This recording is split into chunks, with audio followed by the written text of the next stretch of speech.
Hello, je suis Léna, passionnée de bien-être, mieux vivre et spiritualité. J'ai créé ce podcast pour faire connaître au plus grand nombre des méthodes alternatives pour aller mieux, que ce soit physiquement ou mentalement. Quels que soient vos problèmes, quelles que soient vos croyances, restons ouverts, restons curieux et testons. Bonjour à tous, aujourd'hui je suis ravie de recevoir Ambre Cazodéor pour parler de son livre très riche en informations, Le parcours qui mène à soi, 6 étapes pour incarner son être profond. Alors le titre est assez exciting, c'est vrai après tout, on a souvent tendance à passer notre vie en pilote automatique, de toute façon on s'en rend pas forcément compte, en étant gouverné par nos peurs et nos croyances, ce qui nous empêche d'avancer et de vivre une vie authentique car on ne se connaît même pas vraiment. Dans cet épisode, on parle de l'importance de ces croyances, justement, que nous avons tous. Elles sont souvent bien profondes en nous et assez anciennes, et malheureusement, elles transforment notre réalité, car en effet, notre perception est ainsi déformée par ces nombreux filtres. Mais ne vous inquiétez pas, elle nous explique comment les identifier et commencer à les changer afin de ne plus être bloqués dans notre vie et attirer des choses plus en cohérence avec ce dont nous avons réellement envie. On parle de phénomènes miroirs et comment les autres sont le reflet de nos blessures, de la peur qui nous empêche souvent de vivre une vie authentique et heureuse, de l'importance du travail avec l'enfant intérieur, comment ne plus supprimer nos émotions et travailler enfin avec elles main dans la main, si je puis dire, en les laissant nous guider. Bref, c'est assez complet, cet épisode est donc divisé en deux, la suite la semaine prochaine. Bonne écoute. Bonjour Ambre, bienvenue. Bonjour Léna, merci beaucoup, merci de m'accueillir aujourd'hui. Ravie de te recevoir aujourd'hui. Alors, tu es praticienne psychocorporelle, c'est-à-dire que tu travailles sur le corps, l'âme et l'esprit. Est-ce que tu peux nous en dire un peu plus, qu'on apprenne à te connaître et en savoir davantage sur ton métier et sur toi? Avec grand plaisir. Alors effectivement, c'est la signature que j'ai choisi de donner, qui est très large. Il y a plein de définitions à pratique psychocorporelle. Ça veut tout et rien dire comme finalement coach. Il y a des coachs en tout aujourd'hui. Pourquoi j'ai choisi cette signature? Parce que pendant très longtemps, j'étais passionnée par la psyché, je voulais comprendre. J'avais besoin de mettre du sens. Moi, c'était Ambre la quête de. J'avais besoin de mettre du sens à tout. Et c'était épuisant. Et puis finalement, en allant voir des thérapeutes quand j'étais de l'autre côté, on va dire, du miroir, je me rendais compte que je déplaçais les problèmes tout le temps et qu'au niveau du corps, le corps, il se manifestait, il cherchait à me parler. Et finalement, la grande révélation, je dirais, après avoir essayé plein de thérapies, et notamment la psychanalyse, ça a été de rencontrer une personne qui était une ex-psychanalyste, qui elle-même utilisait la kinésiologie et bien d'autres outils. Et pour moi, ça a été une révélation, c'est-à-dire de pouvoir d'abord aller décortiquer la psyché, ensuite d'aller mettre du sens au niveau du corps, voir ce qu'il raconte, et puis ensuite passer par le corps pour pouvoir opérer une transformation. J'ai dit, mais là, voilà, j'ai trouvé le truc pour moi. Passer uniquement par le corps quand j'étais plus jeune, ça m'ennuyait. Tu vois, donc mon parcours, il a été évidemment semé de magnifiques rencontres. J'ai essayé, alors si je dis du coaching, ça voudra rien dire, mais avec une personne qui revenait d'un très grand voyage au Pérou, elle a utilisé le chamanisme. J'ai travaillé, comme je te l'ai dit, avec la psychanalyse. J'ai travaillé avec quelques psychologues, tu vois, et vraiment la révélation, elle s'est faite quand il y a eu la kinésiologie. Et moi, à travers mon parcours personnel, c'est vrai que j'ai eu très vite envie, en plus de mon métier qui dans le temps, toujours j'ai eu 1000 vies en une vie, était, tu vois, dans le marketing, dans le domaine informatique, puis ensuite la mode, etc. J'ai toujours eu besoin et envie de me former à côté pour un jour prendre le virage justement de l'accompagnement. Et cet accompagnement, vu que je me forme sans cesse, tu vois, il est passé par la naturopathie, il est passé par de la PNL, il est passé par la kinésio, il est passé par l'hypnose, il est passé par le chamanisme quand je me suis retrouvée en Équateur. Et c'est ça, en fait, la pratique psychocorporelle. En général, les gens le réduisent à des outils, des pratiques, puisque dans le mot praticienne psychocorporelle, il y a le mot pratique. Et psychocorporelle, en fait, on va chercher à donner aux gens, en tout cas de mon point de vue, des outils, des méthodes pour les autonomiser, pour les rendre vraiment autonomes dans leur mieux-être. Alors, ça en général, c'est ce qui se réduit au psychocorporel, tu vois. On va penser tout de suite à l'hypnose, on va penser tout de suite à la sophro, qui est aussi un mélange, tu vois, avec avec la relaxation, tout ça. Et moi, je l'élargis, tu vois, dans ma définition à moi, puisque avant d'aller travailler dans le corps, ou en même temps, je cherche les raccourcis inconscients. Je cherche à mettre des mots, et la personne, quand elle vient me voir et qu'elle s'allonge sur une table, aussi parce que je suis très bavarde, tu l'as vu, ben, on va discuter ensemble de ce que ça raconte quand son corps il me parle. Voilà ce que je mets Hmm. derrière le psychocorporel. C'est tous les outils qui font qu'aujourd'hui, je peux prétendre bah, que j'en ai fait ma méthode, ma technique. Bah c'est ça, t'as essayé tellement de choses et t'as pris ce qui te parlait, t'en as fait ta méthode à toi et c'est ça qui est beau parce que c'est authentique et aligné. Donc forcément ça va aider des gens qui répondent à ça, tu vois, à cette énergie et cette fréquence-là. Ah ben Trop exactement, on bien, rencontre ce j'adore. qu'on vibre. Hein. Ouais, et on va en parler d'ailleurs.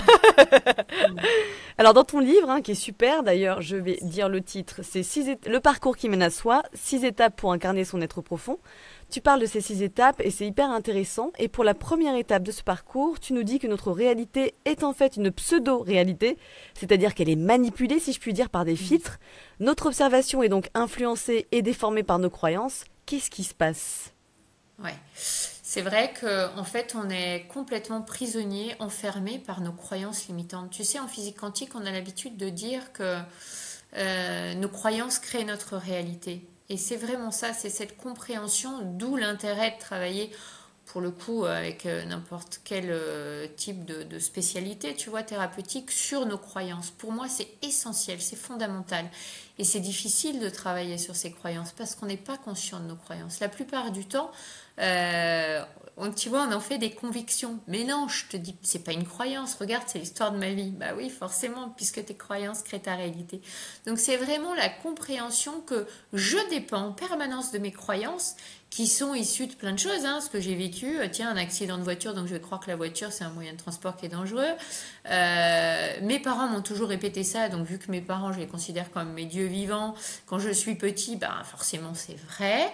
Mes croyances, elles sont aussi influencées par des gens, par des proches en qui on a mis notre foi et notre confiance, etc. Donc forcément, je dépends de mes croyances pour construire ma réalité. Et quand on comprend que finalement seul le monde intérieur, il existe vraiment, d'ailleurs je vais citer un livre que j'aime beaucoup de Christian Flèche qui s'appelle Le monde extérieur n'existe pas, qui m'a beaucoup inspiré aussi, tu vois, pour cette partie. C'est vraiment cette compréhension en termes métaphoriques que on est des acteurs sur le théâtre de notre vie et que les acteurs c'est vraiment notre jeu, tu vois, notre GE, notre GE, enfin JE pardon, notre ego qui s'exprime sur le grand jeu de la vie, tu vois. Et en fait, c'est comprendre qu'à tout moment, je joue un rôle qui est prédéfini par mes racines, donc parce que j'ai cru vrai, par mon éducation, etc., par les événements et par mes raccourcis inconscients. Tu vois, je parlais tout à l'heure de j'ai un accident de voiture, donc forcément la voiture devient un danger. Et mon cerveau va tout faire en permanence pour donner raison à mon système de croyance. Donc il va filtrer plutôt que de voir que j'arrive tous les jours, quasiment tous les jours au travail grâce à ma voiture et donc finalement c'est pas si dangereux. Je vais en permanence entendre à la radio, regarder, croiser l'information que ah, il y a encore un accident de voiture, ah la voiture ça fait tant de morts par année, etc., etc. Donc ça va alimenter ma vie en fait et ma croyance, tu vois, c'est le cercle vicieux quoi. Donc nos croyances c'est vraiment le premier truc à mon avis qu'on visite, tu vois, pour pouvoir se remettre en question, dépasser une réalité qui nous est inconfortable. Complètement. Et on en a des nombreuses. On en a plein des croyances. Mais oui, bien sûr. Bah, notre Ouh vie là là. et 99%, j'ai envie de dire, de nos croyances sont limitantes. Donc c'est emmerdant. Sont limitantes, sont C'est ça. répétitives, sont, tu vois. Eh ouais, exactement, exactement. C'est pour ça qu'il faut faire de la lumière et ouvrir un petit peu sa conscience là-dessus, en prendre conscience. Et d'ailleurs, tu dis que toute croyance répond au minimum à 4 caractéristiques. Oui, Lesquelles? c'est vrai que j'en parle dans les livres, alors pas forcément dans le bon ordre, mais ce qui me vient, c'est que c'est binaire. C'est-à-dire que une croyance, elle est forcément porteuse de son contraire. Quand on s'intéresse un peu à la physique quantique, hein, j'ai dit tout à l'heure que j'étais formée à la psychobiologie quantique, donc je reviens souvent aux lois qui nous régissent, bah, c'est comprendre que on vit sur un monde qui est polarisé hein, par le pôle nord, pôle sud, et donc on fonctionne comme ça. C'est-à-dire que quand on explore un peu nos croyances, que ce soit avec un thérapeute ou dans la vie de tous les jours en y mettant de la conscience, tu parlais de conscience, mais on peut facilement constater que certaines croyances elles sont contradictoires, elles cohabitent ensemble dans nos systèmes de croyances. Donc ça va amener forcément des inconforts, peut-être même des névroses. Et la compréhension justement de cette polarité qui nous habite, ça va nous permettre de comprendre que toute croyance est porteuse de son contraire. Donc par exemple, quand je vais considérer une croyance comme étant positive, je mets des guillemets, ben, ça peut quand même générer un inconfort puisque son opposé est vrai. Je prends un exemple concret pour que ce soit un peu plus parlant. Je crois que je peux toujours avoir du travail, tu vois, ça a été enfin, c'est une de mes croyances depuis toujours. Et donc, du coup, ben, en même temps, c'est aller explorer, oui, mais lequel? Parce que si derrière, je sais que j'ai du boulot, mais que j'ai une croyance inconsciente qui me dit que je ne peux pas faire ce que j'aime en permanence ou gagner ma vie avec ce que j'aime, ben, du coup, j'élimine la possibilité que je peux avoir du travail et gagner ma vie avec ce que j'aime faire. Ça va bloquer en fait dans la réalité. C'est ça va à un moment donné me bloquer. Ou alors, alors pas ou alors, mais dans les quatre caractéristiques, donc ça c'est une des quatre caractéristiques, le fait qu'elle soit binaire. Une autre caractéristique qui définit une croyance, c'est comprendre que derrière il y a une notion de certitude, c'est-à-dire j'ai l'assurance que je sais comment la réalité elle est et comment elle doit être. Donc du coup, ça représente en quelque sorte une forme de préparation pour qu'on puisse se préserver des dangers qu'on projette mentalement. Ça, c'est une autre forme de croyance. Je prends un exemple. Je me souviens d'une conversation un jour avec une amie où on se baladait ensemble en forêt et puis elle me dit non mais tu vois, moi de toute façon, si j'appelle pas les gens m'appellent pas. Et je lui dis mais tu rigoles ou quoi? Bon, pour la connaître quand même un peu, je lui dis non, mais si, regarde, c'est l'histoire de ma vie. Si je l'appelle pas, elle m'appelle jamais, patati patata. Et en fait, je me suis vraiment rendu compte jusqu'à réussir à lui mettre sous le nez la fois d'après, puisque j'avais entendu sa croyance, que quand elle était invitée, c'était souvent, elle déclinait. Alors, je sais pas pour quelle raison, je suis pas allée creuser, je suis pas sa thérapeute, mais en fait, elle se concentrait son cerveau sur les fois où elle appelait, elle organisait, mais les autres moments où elle pouvait décliner ou quoi, ça passait complètement à côté. Tu vois, bon, c'est un exemple parmi tant Ouais, d'autres. Ensuite, complètement. dans les caractéristiques, tu as le fait que ce soit défendu face à la réalité. C'est-à-dire que chaque croyance est une forme de projection quelque part face au choc qu'on a face à la réalité. Donc là, l'exemple de la voiture, il est parfait, tu vois. Je crois que la voiture, elle est dangereuse, donc du coup, je vais en permanence me concentrer là-dessus. Ou alors, je suis persuadée, pour prendre un autre exemple, que la période de mon ado... Enfin, même pas la période. Je suis persuadée que mon adolescente, parce que c'est vrai que c'est souvent l'adolescente qu'on a un petit peu un rejet de la famille, on remet en question, maman est nulle, papa est nul, je vais avoir l'impression que mon adolescence me rejette. Donc du coup, cette espèce de croyance, cette conviction que j'ai, va me faire utiliser chaque silence de mon ado, chaque porte fermée, tu sais, les fameux quand on lève les yeux au ciel, etc., ou chaque clignement de cils, tout ça, ça va renforcer ma croyance que c'est moi le problème et que mon adolescente, elle peut plus me voir, quoi. Ouais, complètement. Et enfin, dans la dernière caractéristique, ben, c'est comprendre qu'une croyance, elle cherche à déguiser une peur. C'est-à-dire que toutes les croyances, à un moment donné, c'est pour ça d'ailleurs qu'elles sont essentiellement limitantes, toutes croyances, elles nous servent à un moment donné à nous protéger de la réalité. Mm. Et, Oui, par exemple, la vie est dure, donc du coup, je vais pas faire le forcing, je vais pas trop en faire et je préfère arrêter avant de commencer un projet. Je vais pas en faire des projets parce que j'ai peur. par exemple, Ce genre de choses. et cette peur, en fait, elle est réelle ou imaginaire. Tu vois, tu le dis bien. En fait, je sais pas si vraiment il y a un truc, mais et ça aussi, ça va renforcer ce. Tu vois, même la voiture, elle peut être bonne ici, quoi. La voiture est dangereuse. Elle va déguiser une Mm. peur. Ouais, ouais, ouais. Ah, on est des êtres complexes hein, quand même. Très complexes. Tellement. Et c'est ce qui nous rend passionnants. Exactement. Oh, elle voit le verre à moitié plein, j'adore. Mais complètement, ouais. Et il y a une phrase hein, d'ailleurs qui est si vraie dans ton livre que j'aime beaucoup. Du coup, je l'ai notée pour la dire à nos auditeurs. Nous déformons les événements extérieurs pour garder une réalité intérieure cohérente. Tu vois, elle m'a fait un titre, celle-là, je la trouvais vraiment bien. Elle est Merci. si vraie, elle décrit très très bien ce qui se passe en fin de compte, quoi. Cette réalité intérieure cohérente, quoi. On veut se prouver que ce qu'on croit, c'est vrai. Tu sais, on Ben, fera tout, c'est même inconsciemment, pour que exactement ça. ça Oui. se prouve. Ah bah c'est les guerres d'ego. De ma montagne, j'ai raison. Moi, je dis souvent aux gens, tu sais, bah, chacun, surtout dans les problématiques de couple, quand un couple vient me voir, mais en fait, chacun sur sa montagne a raison. Et tu vois, en PNL, il y a un exercice très intéressant, c'est vraiment physiquement se mettre à la place de l'autre. Mets-toi dans la peau de l'autre, dans ce qu'il vit, dans son ressenti. Et là, du coup, on peut enfin changer nos points de vue. Parce que c'est toujours une histoire de point de vue.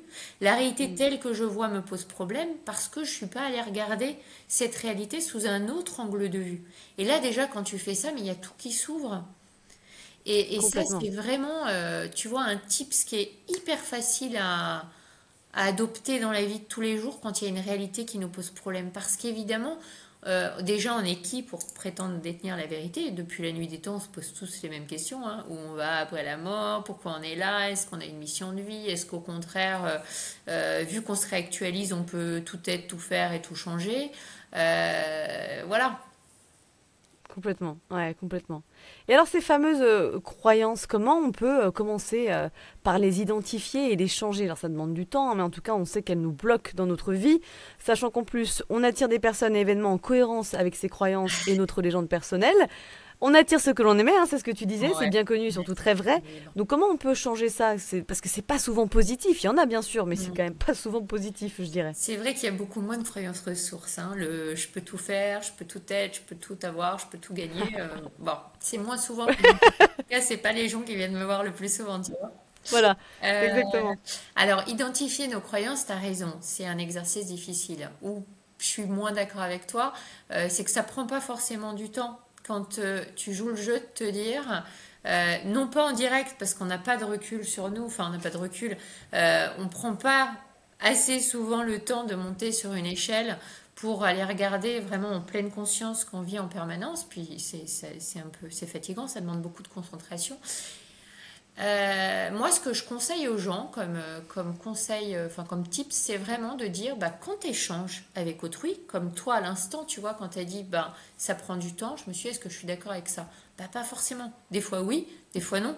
Parce que si Mm. dans un sujet, il y a un truc qui réagit chez moi, rien que le fait de me dire, est-ce que je suis d'accord avec ça ou pas, et quand tu as conscience que finalement personne peut prétendre détenir la vérité puisqu'on est limité par nos cinq sens, tu vois, pour faire l'expérience de cette réalité. Ce que je vois, ce que je sens, ce que je ressens au niveau kinesthésique, et tout ça aussi, ça peut avoir des biais, tu vois. On n'a pas le recul nécessaire. Du coup, le premier truc que je peux te donner, c'est de te dire, ben voilà, est-ce que je suis d'accord? Et une fois que j'ai défini si je suis d'accord ou pas, c'est de me dire, est-ce que cette croyance, elle est ressource, elle me sert? Ou est-ce qu'au contraire, elle me limite? Tu donnais tout à l'heure l'exemple du, tiens, je vais pas aller chercher dans tel boulot parce que de toute façon, je vais pas y réussir ou je sais pas quoi. Bah, c'est déjà de se dire, est-ce que cette croyance, elle est vraie? Est-ce qu'elle me sert? Ou au contraire, bah, tiens, je la remets au point zéro parce que bah, bien sûr que non. Comme moi tout à l'heure, quand je t'ai donné la croyance, évidemment, c'était du vécu de me dire, bah oui, je peux tout avoir, tu vois. C'est vraiment une croyance que j'avais et que j'ai toujours. Je sais que moi, le boulot, j'ai jamais eu de problème à en trouver. Donc, du coup, je trouvais toujours du boulot. Mais quand j'ai décidé de me consacrer à 100% à mon travail, bah, il y avait une partie de moi, comme beaucoup de thérapeutes, qui se disait, ah ben non, mais je peux pas faire et un boulot qui me plaît et gagner de l'argent avec, comme avant, c'est pas possible. Ouais, ouais, D'ailleurs, complètement. n'oublions pas Ouais. que le travail, chez beaucoup de gens, ça vient du latin tripalium, qui était quand même un instrument de torture chez les animaux. Donc je peux pas faire et un boulot et le kiffer, quoi. Tu vois? Ouais. Et derrière, il y avait des croyances qu'il faut travailler dur pour réussir. Donc, si t'as pas l'impression de travailler parce que t'adores, ben c'est pas. Donc, tu vois, comme les croyances, des fois, elles peuvent être contradictoires, opposées. Tu sens la polarité là? Complètement. Et puis, effectivement, le fait de prendre du recul, là, whoop, step back, et puis de se poser les bonnes questions, Ouais. faire une pause finalement sur cette croyance qui est en train de se jouer dans ton cerveau, Ouais. ou par exemple, qu'est-ce que ça ferait de regarder ma vie sans cette croyance, etc., sans la croyance que. Effectivement, je trouve que les questions, bah, ça nous amène à de la réflexion et peut-être à une prise de conscience qui va faire on va comprendre qu'on aura le choix de choisir en fait une autre croyance, une C'est autre possibilité en tout cas. c'est exactement ça. Tu vois, il y a eu une énorme guerre. Moi, j'en ai vraiment. J'entendais souvent ça dans le cabinet quand il y a eu le Covid avec les pro-vax, anti-vax. Et ça a créé des guerres quand même, quoi. Tu te dis, mais comment veux-tu que les gens s'entendent si dans la famille il y a telle guerre où on se parle même plus parce qu'on n'est pas d'accord sur les Oui, vaccins ou... C'est surréaliste. Mais en réalité, qui pouvait vraiment savoir si c'était bon ou pas bon? Tu vois, au bout d'un moment, c'est faire ce pas de recul et se dire, mais et puis, est-ce qu'on le saura, tu vois, même avant de mourir, si c'était juste ou pas juste? Et on s'en fout. Tu vois, l'important, oui. c'est qu'est-ce que ça fait en moi? Puis après, c'est une question de respect de l'autre, parce qu'on a le droit de pas être d'accord. Et alors? Ouais, exactement. Complètement. En fait, c'est ça le problème, c'est que je pense qu'on s'identifie trop à notre ego qui n'aime pas qu'on lui dise l'inverse. Et tu vois, ça blesse tout de suite. Et donc, du coup, on est dans un mode de protection. Puis, oh, de toute façon, celui-là, il m'énervait déjà de base. Et puis, blablabla, puis j'arrête de le voir. Et c'est tellement dommage parce qu'au contraire, effectivement, il y a quelques personnes qui arrivent à accepter cette différence d'opinion et qui en discutent avec respect sans que l'ego soit vraiment trop là. Et je trouve ça super beau et hyper inspirant, tu Mais vois. je trouve que comme ça ouvre vraiment les points de vue. C'est une possibilité quand tu sens qu'il n'y a pas de jugement. La plupart des gens, quand tu leur poses une question, ils sont déjà en train de préparer leur réponse pour avoir raison. Du coup, ils prennent pas le temps d'être dans ce qu'on appelle l'écoute attentive, tu vois, ou consciente. Complètement. Voilà, tu as compris l'idée. Et donc, du coup, quand vraiment tu sens qu'il n'y a pas de jugement et que chacun va chercher à remettre en question, parce que c'est une preuve d'intelligence pour moi, la remise en question, mais là, il y a vraiment des possibilités. Ah oui, là, tu vois, il a ouvert une brèche que j'avais pas vue. Oui, peut-être que dans ce cas-là, c'est vrai que les vaccins, tu vas prendre les Provax, ça a sauvé des millions de gens. Et puis en même temps, bah, on voit quand même chaque année que certains vaccins, enfin, il y a des dégâts, tu vois, au niveau de la santé de certaines personnes. Donc, qui peut prétendre détenir la vérité? L'important, c'est d'être dans sa vérité, parce qu'on est tous uniques, parce qu'on a tous des besoins uniques. Et voilà. Tout en étant ouvert effectivement à ce que pense l'autre. Et c'est très beau. En tout cas, c'est pas facile forcément, mais c'est très beau. Mais dans tous les cas, si ça nous trigger, hein, si ça enclenche en nous des émotions négatives, c'est encore une fois une opportunité d'accueillir ces parts d'ombre en nous, de les remonter à la conscience pour se dire pourquoi ce qu'il a dit ou ce qu'elle a fait, ça m'a blessé, ça m'a fait faire, ça m'a provoqué une réaction assez forte. Je trouve que c'est toujours intéressant du coup. C'est exactement ça. C'est vraiment, tu vois, l'une des clés que je donne dans mon livre, c'est prendre conscience que ça, quand ça réagit, c'est-à-dire dans le sens ça surréagit, ça vient vraiment me titiller.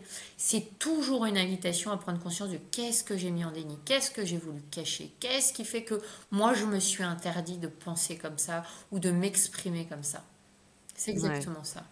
Et là, ouais, c'est une ouais. opportunité, j'appelle ça des cadeaux déguisés, tu vois, de pouvoir justement remettre cette facette-là dans la lumière, dans notre boule multifacette, tu vois. Et c'est génial. Ouais, complètement. Complètement d'accord. Parlons un petit peu des blessures et notamment du phénomène miroir. Alors c'est quoi un phénomène miroir et en quoi les autres sont le reflet de mes propres blessures? Comment faire de cela une opportunité, puisqu'on en travaillait, hein, pour travailler sur nous et évoluer? Alors, le phénomène miroir, de façon très simple, caricaturale, c'est tout simplement, tu vois, là, je me vois, quand je me regarde dans un miroir, qu'est-ce que je vois? Et bien là, tu es face à moi, je vais te regarder toi. Qu'est-ce qu'on voit dans un miroir? Évidemment, c'est moi. Et bien dans la vie, c'est la même chose. C'est-à-dire que quand je te regarde, ben, je sais que je rencontre ce que je vis, ben, qu'on ne se rencontre pas toutes les deux par hasard. Et ce que j'ai en face de moi, en l'occurrence toi, ça vient forcément exprimer une facette de moi-même. Donc c'est ce qu'on disait, c'est une excellente transition à ce que je viens de dire. C'est-à-dire que quand tu vas dire un truc qui va faire réagir un truc en moi, et ben que ce soit agréable ou désagréable, ou même neutre, hein, mais l'intérêt c'est justement d'aller chercher quand c'est agréable ou désagréable, c'est que c'est une invitation à prendre conscience que j'ai la même chose. Donc quand c'est agréable, en général, on y prête moins attention et c'est dommage, parce que moi je dis souvent aux gens, mais si tu admires tant cette personne, c'est justement que tu as les mêmes ressources en toi que tu n'oses pas forcément, tu vois, exprimer, parce qu'à un moment donné, il faut pas faire de bruit, il faut pas dire on a peut-être été élevé dans une famille comme ça, donc on n'ose pas par exemple devenir acteur, tu vois. Et en même temps, quand ça surréagit, au contraire, parce que la personne elle ose et qu'il faut pas faire de bruit et qu'on en a fait une vérité et que c'est gênant parce que tu comprends l'éducation, on fait pas ça, patati patata, ben c'est à un moment donné se dire ben moi là-dedans, est-ce que j'ai envie, tu vois? Et si j'ai envie, pourquoi je m'autoriserais pas? Sous quelle autorité je suis encore? Et, euh, et voilà, alors après, quand tu parles de blessures, c'est ça, hein, c'est ce que tu me demandais, en quoi les autres sont le reflet de mes Ouais. propres blessures. Et et t'as d'ailleurs une phrase, hein, tu dis je me rencontre à travers l'autre. Ben ouais, complètement. Tu sais, finalement, le connais-toi toi-même, il passe par l'autre. C'est Par beaucoup l'autre. plus facile. C'est exactement le même exercice que pour les croyances. Pour prendre conscience de mes croyances, je vais aller me frotter à celles de l'autre. Pour prendre conscience de qui je suis, je vais aller voir en me comparant à l'autre, tu vois. Alors, moi, je suis pas certaine de dire que les autres sont le reflet de mes propres blessures. En tout cas, ils me permettent de les identifier quand je surréagis. Tu vois, je vais prendre Mm. un exemple pour que ce soit plus parlant. J'ai un ami qui, moi j'ai une une blessure de rejet. Et puis j'ai un ami qui passe dans cette région alors qu'il habite à plus de 500 km. Et puis j'apprends qu'il passe par là. Il me le dit, hein, il s'en cache pas, tu vois. Il me passe un coup de téléphone et il me dit, bah tiens, là je vais être là ce week-end, etc. Et je lui dis, ah, mais c'est génial, on va se voir, ça va être super. J'étais hyper contente, tu vois. C'est vraiment du vécu. Et puis, il se trouve que malheureusement, il n'était pas bien. Il avait un programme hyper chargé ce week-end-là chez les amis chez qui ils avaient prévu de voir. En plus, il pensait qu'on ne serait pas là parce qu'on avait prévu d'être ailleurs. Donc, je le sentais emmerdé. Et il me dit, écoute, vu que ça paraît très compliqué pour le programme familial, moi, je vais faire le déplacement pour qu'on se voit demain matin. On va passer un moment ensemble, ça va être sympa. Mais il me dit, le reste du week-end, ça va être trop compliqué parce que c'est l'anniversaire de mon fils. Et ok. Donc, j'entends le truc, mais moi, tu vois, j'ai eu une réaction de... J'étais vraiment blessée, tu vois, parce qu'on venait d'arriver dans la région, parce que Ouais. quelqu'un que j'aime très très fort. Et donc, la première réaction, ça a été vraiment de la tristesse. Et puis, bon, il se trouve que dans le lien familial, en plus, c'est le parrain de mon fils, tu vois. Donc, du coup, Hmm. je dis à mon fils, ben, on ne pourra pas avoir parrain. Bon, mon fils exprime un petit peu lui aussi, tu vois, bah, son chagrin. Mais en même temps, c'était plus le mien, si je suis honnête, tu vois, parce que il est petit, tu vois, mon fils. Et donc, en plus, je rappuie sur la corde. Ah, tu sais, ce serait vraiment pas cool si on n'arrivait pas à se voir, parce qu'il me dit, ben, je suis pas bien. Donc voilà. Donc du coup, on se voit pas. Et moi, je vis très très mal le truc, tu vois, avec ma blessure de rejet qui jaillit. Et je lui dis, ben, oh, c'est dommage, je pensais vraiment que notre amitié va aller plus que ça. Et alors là, je te dis, bah, c'est parti en live total, tu vois. Alors, qu'est-ce que c'est venu chercher chez lui? Est-ce que, tu vois, il y a une histoire de blessure de rejet derrière? J'en sais rien, c'est trop frais pour te le dire. Mais derrière, lui, ça l'a tellement vexé que il a coupé tu vois, tout de suite le truc en disant, mais pour le moment, on en reparlera plus tard, mais là, il avait pas du tout envie d'en parler, tu vois. Je Hmm. suis pas sûre que il ait la même blessure de rejet, qu'il l'ait vécu comme du rejet, tu vois, le fait que je lui dise ça. Mais en tout cas, il est venu révéler, je peux le remercier pour ça, tu vois, ma blessure de rejet qui était pas claire là-dessus, quoi.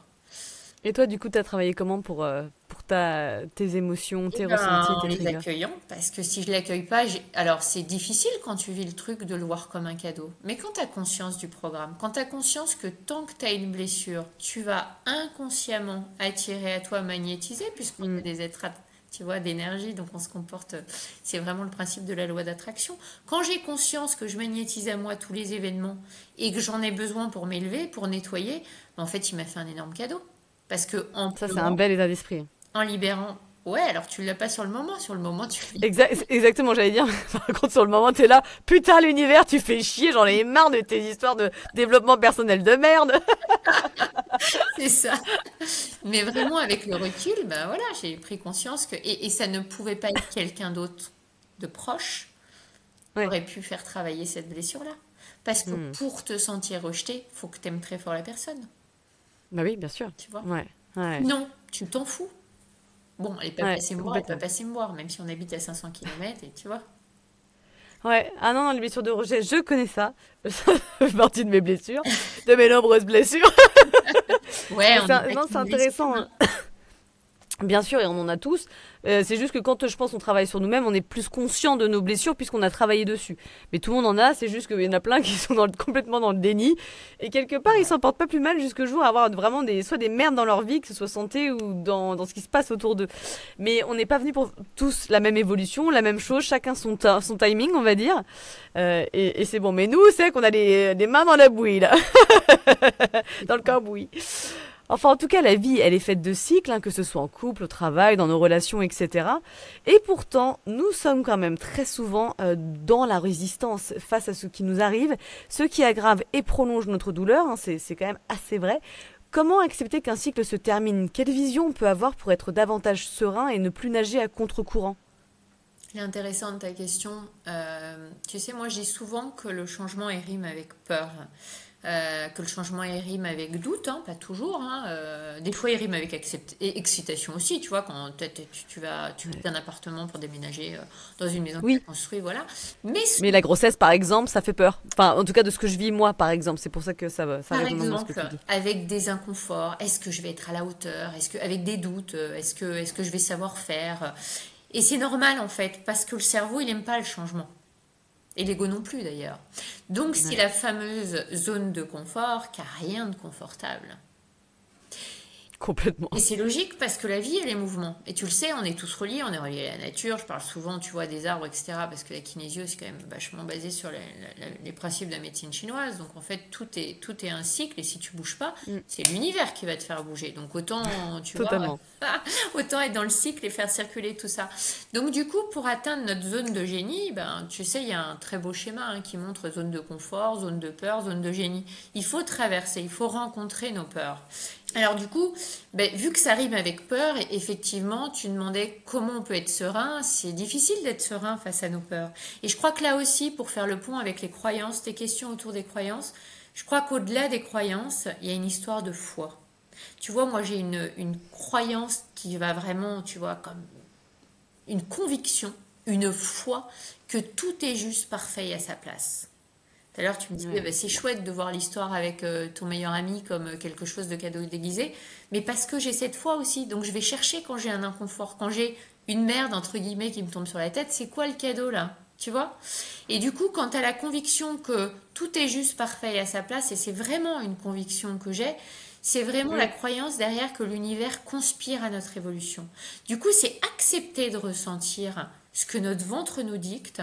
Je parle souvent de la voix du cœur parce que pour moi, bah, évidemment, tu as le cerveau triunique qu'on connaît tous, hein, tu vois, le reptilien, l'émotionnel, le cortex préfrontal.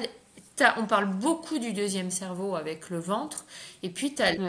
as l'intelligence du cœur, hein, qui pour moi est le premier cerveau. Mais parfois, lui aussi, il nous fait un petit peu tourner en bourrique, et c'est intéressant d'aller sonder ses tripes, tu vois, son ventre, parce que lui, il sait la bonne direction à donner. Et je pense que l'acceptation, c'est un des piliers de la foi. Et ça nous permet vraiment, quand on arrive à être dans cette énergie d'acceptation, à pouvoir switcher de ligne. Tu vois, enfin, ici et maintenant, il y a tout qui se réactualise en permanence, il y a plein de lignes, il y a des infinités de possibles. Et quand j'ai une prise de conscience, je peux changer de ligne quantique.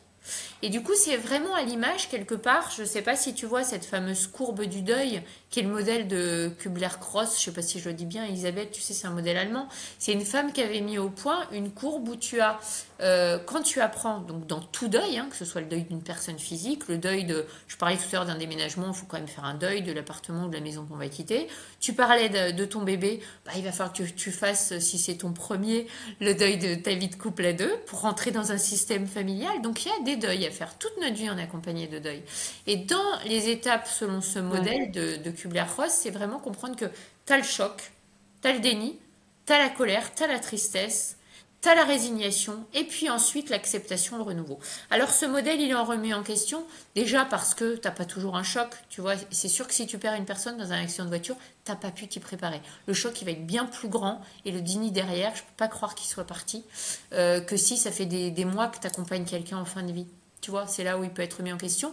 D'autant plus qu'au niveau des Bien étapes, sûr. bah, tu peux passer de la colère à la tristesse ou de la tristesse à la colère, ou revenir, faire des allers-retours avant vraiment d'arriver à la résignation et à l'acceptation. Mais, euh, mais voilà, quelle vision on peut avoir pour ne plus nager à contre-courant? Ben, c'est déjà d'avoir cette vision que dans un deuil, ouais, il y a des étapes qui sont inconfortables, qui sont douloureuses, qui vont prendre le temps que ça prend, parce que de toute façon, hein, il y a une expression toute bête qui dit il faut laisser du temps au temps. Dans un deuil, tu peux pas, et le temps il est incompressible, et tu as beau accompagner des gens, tu sais, moi quand des gens viennent me voir pour accompagner un deuil, ben déjà je leur demande depuis quand il y a un deuil à faire, parce que si tu leur promets tout de suite que tu vas couper le lien de souffrance, t'es malhonnête. De mon point de vue, t'es malhonnête. Ouais. Tu peux pas. Pas tout de suite. Tu travailles pas Non, il faut un pour temps, ouais. couper. Hum. Voilà. Ouais, ouais, complètement. L'acceptation et se laisser traverser par nos émotions, quoi. Ah, je suis d'accord et je suis aussi très d'accord que cette foi en la vie, hein, ça n'a pas rapport avec la religion, c'est juste une foi profonde que on est ici incarné pour évoluer, voilà, pour ouais, évoluer de nos expériences, de nos difficultés. Et finalement, quand tu crois que la vie est faite d'opportunités pour évoluer, Bah, c'est vrai que c'est comme voir le verre à moitié plein, entre guillemets, mais c'est-à-dire que tu as une vision différente de tes challenges. Tu es moins dans la victimisation, dans le pourquoi moi, etc. Tu es plus dans. La Enfin, ça veut pas dire responsabilisation. que c'est facile, hein, mais voilà, exactement. Et du coup, tu es plus à même de dire, ok, là, il se passe quelque chose, ça veut dire que je suis en train d'évoluer sur un point ou que j'ai l'opportunité d'évoluer. Qu'est-ce qu'il faut que je regarde, qu'est-ce qu'il faut que j'accueille, etc., je pense. Et ça change tout, Léna, bien sûr. Bien sûr. Ouais. Alors, Ouais. ça veut pas dire que c'est plus évident, hein, c'est pas du tout, mais Non, non. effectivement, c'est quand même plus rassurant parce que tu sais que ça n'arrive pas pour rien, je pense. Moi, j'ai toujours, on est responsable de tout ce qu'on rencontre. Mais j'ai toujours, on est responsable, mais pas coupable. Hmm. Tu vois? Ouais, ouais, ouais. Ouais, Ça complètement. fait Ouais, toute la ouais. différence. Et donc du coup, quand on parle de déni, là on parlait de ça tout à l'heure, ou de nos émotions refoulées, de ces croyances, elles nous font ressentir évidemment beaucoup de douleur à terme. Quels sont les différents comportements qu'on adopte face à la douleur? Alors je sais que dans ton bouquin, tu en parles de 15, on va pas tous les citer, Ouais. mais si tu peux nous expliquer quelques comportements que l'on a et les raisons qui nous maintiennent dans cette douleur et cette victimisation dont on parlait juste avant. Ouais, bien sûr. Alors, dans les livres, c'est une liste qui n'est pas exhaustive, évidemment, hein. Je reprends les 15 comportements face à la douleur. Alors, pour tous les kinésiologues qui nous écoutent, forcément, ils connaissent, hein, c'est un protocole où quand le corps t'amène là, tu sais que la personne, ça va de la préoccupation à la douleur, tu vois, c'est un phénomène d'échelle. C'est le premier comportement sur lequel on peut tomber. Je ne veux pas dire que c'est le moins grave, j'aime pas le mot grave, tu vois, mais qui va être le moins hard peut-être à déraciner, jusque au comportement qu'on appelle la douleur comme drogue. C'est-à-dire que j'ai besoin, pour me sentir exister, d'être dans la douleur. Donc quand tu tombes là-dessus en kinésiologie, si tu veux, je fais ça parce qu'en fait tu travailles avec différents muscles et en général quand la personne, moi je travaille avec les gens qui sont allongés pour qu'ils soient vraiment détendus, etc. Tu as des gens qui travaillent en étant debout, en faisant des tests debout, tu en as d'autres qui travaillent en étant assis. Voilà, moi j'aime bien mettre les gens à l'aise sur une table de massage. Je travaille avec le poignet et quand je sens que tac, là le corps m'amène là, je vais voir ce que ça raconte, ça m'amène à différents types de protocoles. Même si maintenant je travaille de façon un peu moins informelle, parce que comme je t'ai dit, j'ai un peu créé ma méthode, mais toujours Ouais. est-il que chaque comportement va te raconter quelque chose. C'est qu'est-ce que j'ai pas su entendre, puisque tu sais bien que le corps, c'est le reflet, c'est le langage de notre inconscient. Notre inconscient, il va nous parler à travers d'abord une tension, et puis si tu l'entends pas, si tu prêtes pas attention, si tu vas pas y mettre du souffle, de la conscience, etc., le corps va taper plus fort. Donc du coup, il va y mettre, je sais pas moi par exemple, tac, je me coince le dos, là c'est un peu plus emmerdant qu'une tension. Et puis derrière, il va se manifester peut-être avec des symptômes encore plus ennuyeux, où là vraiment, j'ai un truc qui revient de manière chronique, et puis jusqu'à une maladie beaucoup plus grave, comme tu vois le cancer par exemple.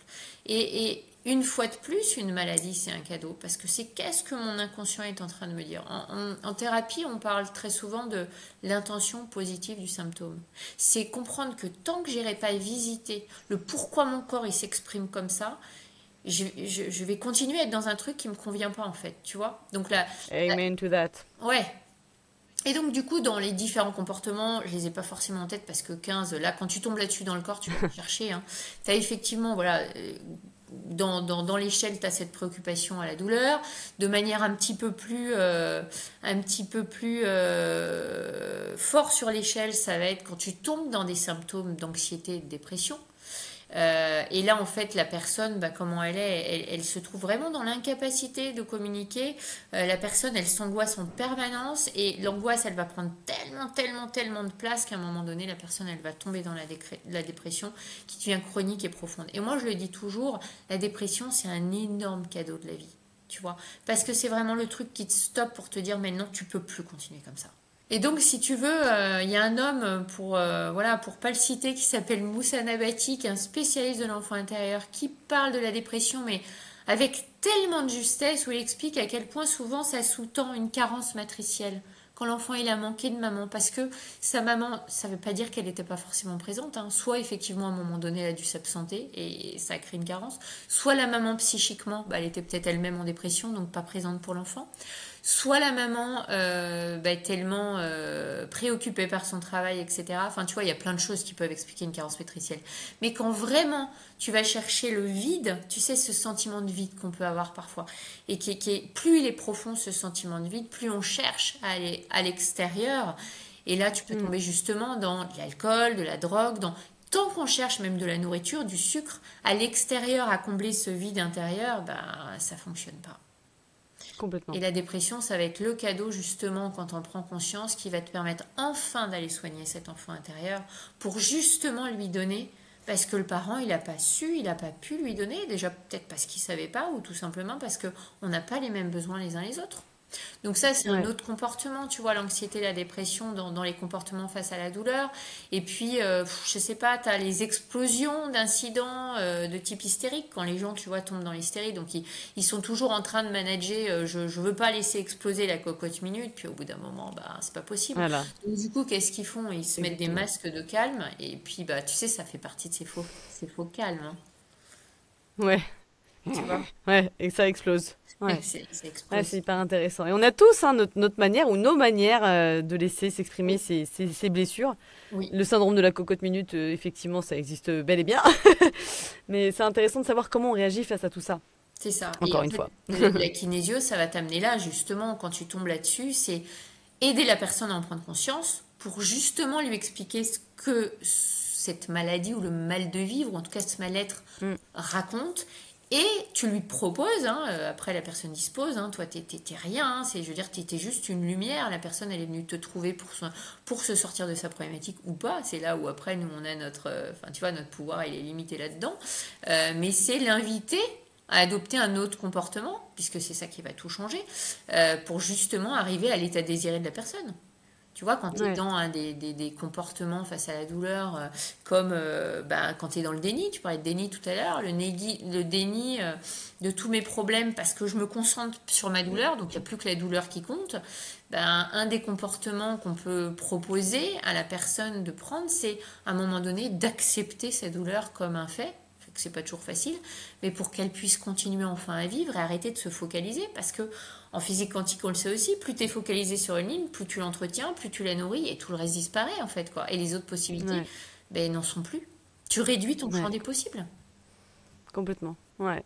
Et c'est vrai que la kinésiologie, c'est vraiment intéressant. Moi, je l'avais essayé quand j'étais petit. Je sais pas, je devais avoir 6 ans. C'était ma mère qui m'avait emmenée Ah ouais. parce que j'avais des mauvais résultats à l'école. Mhm. Et enfin, j'avais 9 de moyenne, etc. Ça n'allait pas. Et en fait, en quelques séances, je suis remontée et je suis toujours restée dans les 3 premières de ma classe. Et donc, Waouh. je me souviens de ça. Et en fait, voilà, elle me disait, tu veux combien de moyenne? Je me souviens juste de ce mot-là. Elle me dit, tu veux combien de moyenne? Et je dis, bah, je sais pas, 14, 15, entre 14 et 15. Et effectivement, c'est ce que j'ai eu après. Donc, je me souviens plus hein, de ce qui s'est passé, mais je sais que après je suis remontée. Donc c'était peut-être une histoire de confiance en soi ou de je ne sais quoi, mais ça avait vraiment marché sur moi et je trouve ça hyper intéressant. Ça reste un peu mystérieux, je pense, dans le monde, hein, mais je trouve ça hyper marrant et intéressant de pouvoir communiquer avec l'inconscient. Ouais. Enfin, c'est assez passionnant la kinésiologie quand même. C'est passionnant. Alors, dans les problématiques d'apprentissage en général, je ne sais pas comment tu fonctionnes toi, tu sais, 80% des gens sont visuels, c'est-à-dire qu'ils encodent l'information Mm. j'enregistre, je vois, je révise mes examens dans ma tête, je vois les lignes que j'ai écrites avec ma petite fiche, ça c'est plutôt des visuels. Après, tu as des enfants qui encodent, on encode tous aussi avec l'auditif, tu vois, qu'est-ce que j'entends, la maîtresse dit ça. Aujourd'hui, les neurosciences s'invitent dans les programmes scolaires, donc ça explique aussi que le fait on a vraiment pris conscience grâce aux neurosciences que la difficulté d'apprentissage de certains enfants était pas normale, parce que on est tous intelligents, notre cerveau il est fantastique, et Ouais. tu as beaucoup d'enfants qui ont une mémoire kinesthésique, donc ils ont besoin d'être touchés pour encoder l'information ou de bouger. Tu as des enfants, ah je comprends pas, quand ils révisent, ils sont toujours en train de marcher et tout, mais laissez-le faire, il a besoin de ça. Intéressant.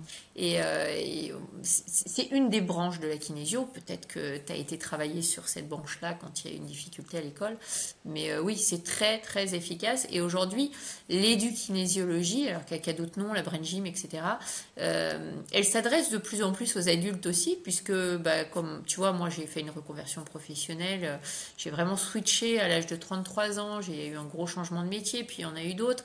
Et tu as plein de gens aujourd'hui qui switchent, qui font des reconversions et du coup, qui ont besoin en permanence de réactualiser leur apprentissage et du coup c'est là où tu peux voir que des fois même au niveau de nos croyances, tu vois, tu parlais des croyances, si tu te dis ah mais non mais moi je suis une vraie passoire, j'enregistre rien, forcément tu vas commencer à te concentrer sur toutes les fois où tu retiens pas et tu vas te raconter ça alors que tout ça fonctionne très bien.